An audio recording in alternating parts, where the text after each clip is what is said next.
retour sur la tournée du président John Dramani Mahama dans l'espace de la Confédération de l'Alliance des États du Sahel AES. Quel enjeu pour la République du Ghana? Le retour ou non des pays membres de l'AES au sein de la CEDEAO? Quelle est la position réelle du président ghanéen? Ce sont les sujets du débat de ce jour sur votre chaîne panafricaine YGC TV. Bonsoir et bienvenue à vous, chers téléspectateurs. Sur ce plateau, nous avons nos consultants habituels Amen Segla et Yannick Kouame. Amen Segla, bonsoir.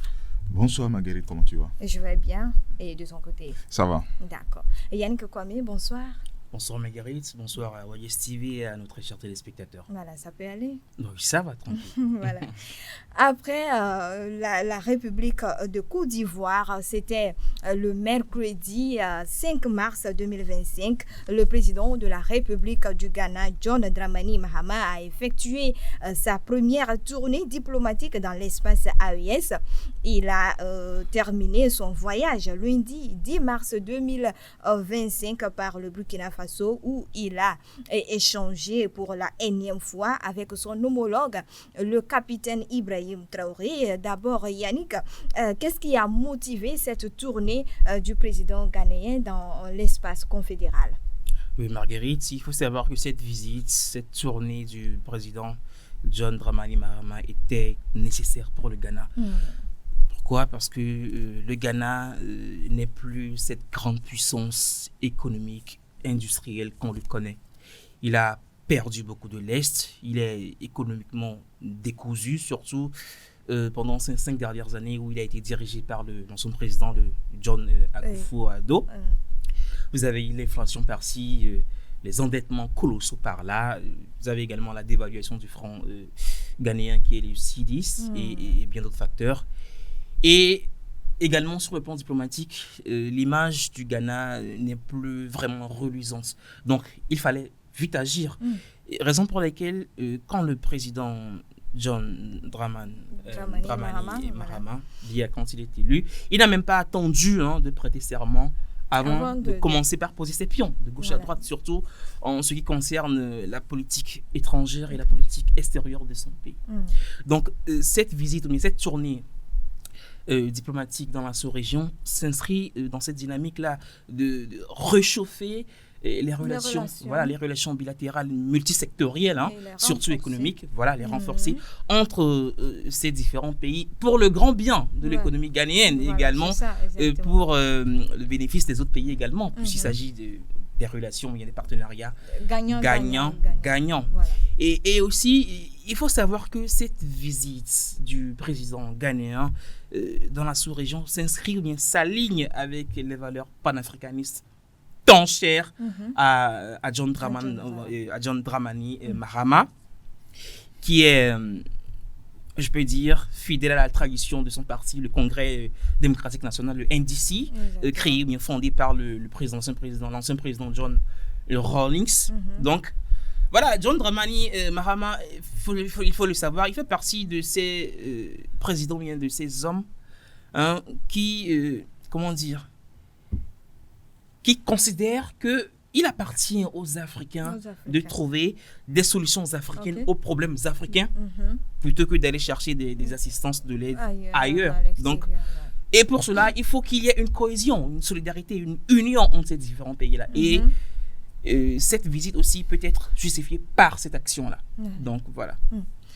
Et Amen Segla, à ton avis, qu'est-ce qui a motivé le déplacement ou la tournée du président ghanéen dans l'espace AES, et au Burkina Faso, en Côte d'Ivoire également? Alors, quand nous prenons le périple du nouveau président ghanéen, d'abord, en tant que président nouvellement élu, il doit aller visiter ses homologues présidents, ne serait-ce qu'en ce qui concerne les pays voisins, les pays qui entourent le Ghana, pour voir sur quelle base relancer les coopérations entre les deux États. Parce que, vous savez, ces dernières années, l'espace CEDEAO a été secoué par plusieurs crises qui a obligé, si je peux le dire ainsi, certains États à fermer leurs frontières à d'autres États. Ouais, voilà. Et le Ghana en fait partie. Lorsqu'il s'est agi de mettre le Niger, c'est-à-dire d'isoler voilà. et politiquement ou bien sur le plan diplomatique le Niger lorsque le régime de Bazoum a été déchu. Donc le Ghana faisait partie de ces lots de pays qui ont fermé leurs frontières au Niger. Alors quand le nouveau président est venu, il voulait changer les choses pour voir sur quelle manière relancer cette coopération avec les présidents de la sous-région. Donc, il a commencé d'abord par la Côte d'Ivoire. Et là, mais il faut rappeler qu'avant son investiture, même, il était au Togo. Où il a oui. Il était au Togo. Mais bon, vous savez, la diplomatie, c'est quelque chose de très profond que vous ne pouvez pas cerner tout le contour de tout ce qui se tramait à ce niveau-là. Donc, son arrivée même en Côte d'Ivoire, déjà, on nous annonçait beaucoup de choses, mais ce qui n'a pas été le cas au niveau des trois autres pays en ce qui concerne les pays membres de l'AES. Donc, pour résumer, nous allons dire que le président Mahama est venu au pouvoir pour l'intérêt des Ghanéens. Comme le cas du président Ibrahim Traoré, le général Assimi Goïta et le général Tiani. Donc, chaque président à la tête d'un pays a obligation de subvenir aux besoins de la population. Et c'est le cas du président Mahama. Quand il est là, certes, il y a une crise qui ne dit pas son nom dans l'espace ouest-africain, mais l'intérêt du président Mahama, c'est de voir la population ghanéenne sortir de l'ornière. Voilà, et c'est dans ce cadre également, depuis sa prise de fonction officielle, c'était le 7 janvier 2025, à la tête de la République du Ghana, le président John Dramani Mahama multiplie des actions allant dans le sens du renforcement des liens avec la Confédération AES, ainsi que chacun de ses pays membres pris individuellement. Est-ce que, Yannick, ceci signifie que le président ghanéen fait confiance ou bien apprécie bien les dirigeants de l'AES? Il faut rappeler que ce n'est pas le cas pour certains dirigeants au sein de la CEDEAO. Ben non, déplaise à eux. Vous savez, je viens de dire que le président John Dramani Mahama pose ses actions en conformité avec les valeurs de son parti, le Congrès démocratique national. Et c'est un pur produit de ce parti créé par John J.J. Rawlings. Et on sait tous le poids que J.J. Rawlings a joué dans la sculpture du système politique au Ghana. J.J. Rawlings était un militaire qui est arrivé au pouvoir, c'est un souverainiste, qui a redressé le pays et qui l'a mis sur le chemin, bien sûr, la voie du développement. Il a été au pouvoir pendant de longues années, juste pour, déminer ou bien assainir le pays là. Et voilà, ça implique le fait de rester au pouvoir, de prendre les mesures qu'il faut, même si ce sont des mesures qui font mal. Et John Dramani Mahama a compris cela. Il a compris que c'est dans cette même dynamique que s'inscrivent les dirigeants de l'AES. Exactement. Donc, entre souverainistes, entre indépendantistes, ou bien entre souverainistes, on se connaît. Il a compris directement la démarche de ses présidents et il n'a pas hésité à leur faire confiance. Déjà même, dès qu'il a été élu, il a envoyé une délégation au Mali pour manifester son soutien au président malien et à toute l'AES.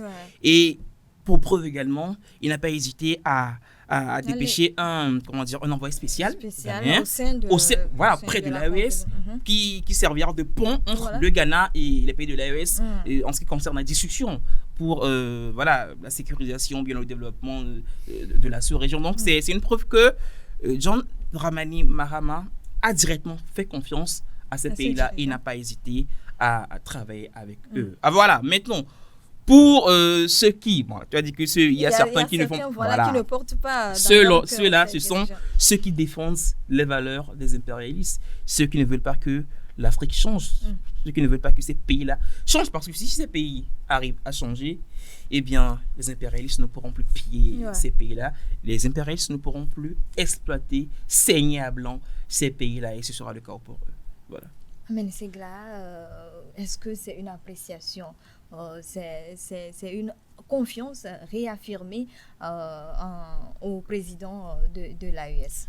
Bon, la grande question est de savoir si les présidents des pays de l'AES ont besoin de l'approbation ou bien de l'appréciation de quelqu'un avant de se sentir président de leur pays. Je ne le pense pas.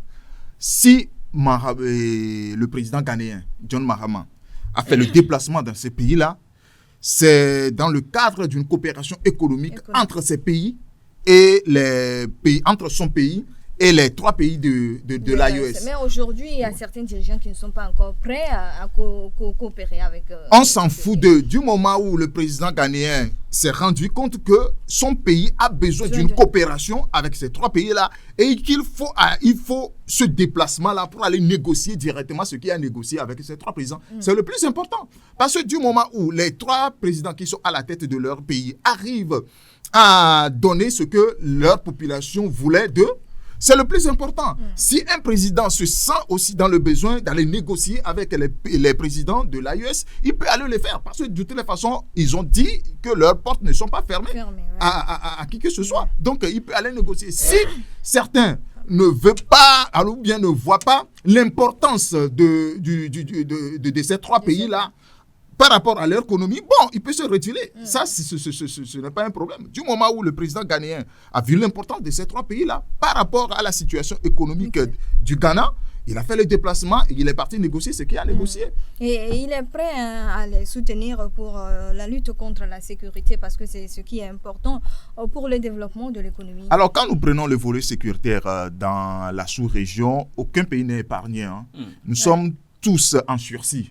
Tous les pays de la CEDEAO. Parce que quand vous prenez la situation au Sahel aujourd'hui, normalement, tous les pays côtiers devraient apporter leur aide aux pays sahéliens. Parce que lorsque la situation va déborder là-bas, ça va se verser sur nous. Il a même dit dans son intervention, il a dit que quand le feu brûle quelque part, ou bien ta maison est en feu, bah, en fait, si la maison de l'autre est en feu, si tu ne l'aides pas à éteindre le feu, bah attends-toi à ce que le feu... C'est ça, que le vent apporte, voilà. Exactement, on peut arriver à tout le monde. Tu as intérêt à ce que tu aides ces personnes. Donc, le président ghanéen a intérêt aujourd'hui de coopérer, même avant de faire le déplacement là, il a nommé un représentant auprès de l'AES sur le plan sécuritaire, pour voir comment les choses se passent là-bas, pour que si le Ghana aussi peut apporter une quelconque aide à ces 3 pays-là, ils peuvent le faire. Donc, c'est ce que tous les autres pays devaient faire normalement, en laissant de côté ces bisbilles politiques, que tel est malvenu, tel n'est pas bien élu, tel n'est pas venu démocratiquement, et tout ces gens-là. Parce que nous, le peuple de la CEDEAO, ou bien le peuple de l'Afrique de l'Ouest, nous n'avons pas besoin de ça.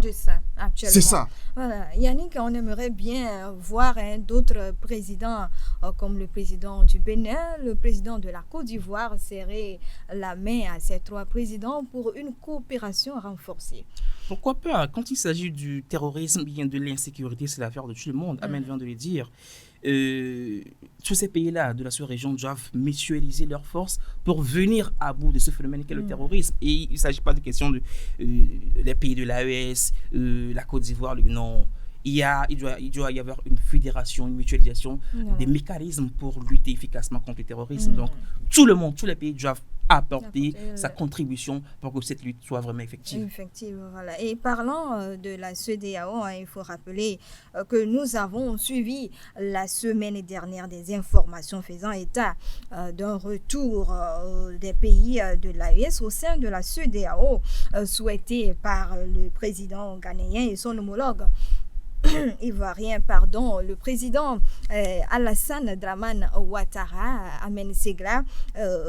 Mais au niveau du Mali, la déclaration du président ghanéen est tout autre que ce qu'on a pris au niveau des médias français. Qu'est-ce qui n'a pas marché? Est-ce que vous pouvez éclairer la lanterne de nos téléspectateurs?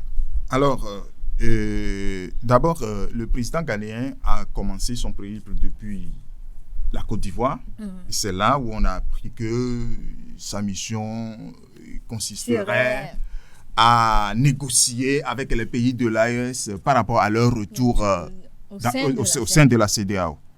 Mais bon, par la suite, on s'est étonné que lors de sa visite dans les 3 pays, on n'a pas entendu cette envie-là de faire revenir les pays de l'AES dans la CEDEAO. Là, on s'est posé la question, mais qu'est-ce qui n'a pas marché? Ça fait partie de la désinformation dont nous parlons ici tous les jours. Ça fait partie de l'intoxication dont nous parlons ici. Certes, le président Alassane Dramane Ouattara, lorsqu'il a tenu le point de presse avec à son côté le président John Mahama, lorsqu'ils étaient à Abidjan, il a dit qu'il est préférable d'être à 15 que d'être à 3. C'est ce qu'il a dit. Bon, je ne sais pas qui sont à 3 et qui sont à 15. Parce qu'il fait allusion aux 3 présidents de l'AES. Donc, déjà là, on se pose la question, mais à quel jeu joue le nouveau président ghanéen? Mais par la suite, on s'est remarqué que le monsieur là, il est venu pour son affaire. C'est-à-dire, c'était pas là. Parce que en diplomatie, il y a certaines choses que tu peux accepter, mais demain, tu peux refuser. Parce que quand vous êtes chez quelqu'un et que la personne dit, ça vient. Parce que ce sont des mots du président ivoirien. Donc, devant la presse nationale et internationale, il ne peut pas dire non, que ma mission ne consistait pas, en fait, ne consistait pas à négocier quelconque retour des 3 pays au sein de la CEDEAO. Donc, il s'est tué, mais finalement, il s'est attelé à ce pourquoi il a quitté le Ghana pour les 4 pays, y compris les pays de l'AES. Donc, pendant qu'on y est, permettez-moi de poser la question. Pourquoi la CEDEAO ne voulait pas se corriger? Pourquoi cette CEDEAO-là ne veut pas corriger ce pourquoi les 3 pays ont quitté la corporation? C'est-à-dire en ce qui concerne l'ingérence. Vous voyez ce qui s'est passé l'autre fois en Guinée? Lorsqu'on a chassé... Voilà, la délégation de la CEDEAO. Pourquoi la CEDEAO ne voulait pas se corriger? Et il voulait toujours faire et revenir les gens dans le bourbier dans lequel ils ont quitté. Donc, il va falloir que la CEDEAO commence déjà par corriger sa propre copie avant de chercher à ce que ceux qui ont quitté reviennent. Je pense que c'est à cause de ça, mais elle cherche à mettre en place une force solide. En fait, c'est pas une question de force solide. C'est-à-dire, quand vous avez un moyen de poser un acte, contentez-vous de cela. Au lieu d'aller chercher des aides de l'extérieur qui, peut-être demain, va avoir de l'impact sur même votre autonomie ou bien votre autodétermination. C'est ça le problème de la CEDEAO. Il va falloir que la CEDEAO arrive à se contenter du moyen qu'elle a pour gérer l'espace. Au lieu d'aller toujours quémander des aides de l'extérieur. La CEDEAO a plusieurs possibilités. Parce que déjà, il a actuellement 13 pays avec beaucoup de ressources, des populations innombrables, qu'elle peut optimiser pour enrichir, pour avoir plus de marge de manœuvre afin de prendre ses propres décisions et ne pas dépendre des aides extérieures. On dit la main qui demande toujours en bas. C'est-à-dire, lorsque vous partez demander toujours de l'aide à l'Union européenne, la France se prend si c'est elle qui représente toute l'Union européenne en Afrique, et puis elle se permet de n'importe quoi à l'endroit de nos organisations, qui t'a ingéré ou bien qui t'a donné des ordres, des orientations qui ne répondent pas aux intérêts des pays membres. Tu vois, non? Donc, tout ça là, c'est ça qui désole beaucoup de personnes. Et puis, on assiste à ce pourquoi on assiste aujourd'hui. Quand vous voyez la situation du Guinée, l'autre fois, c'est vraiment une honte. C'est vraiment une honte pour toute l'Afrique.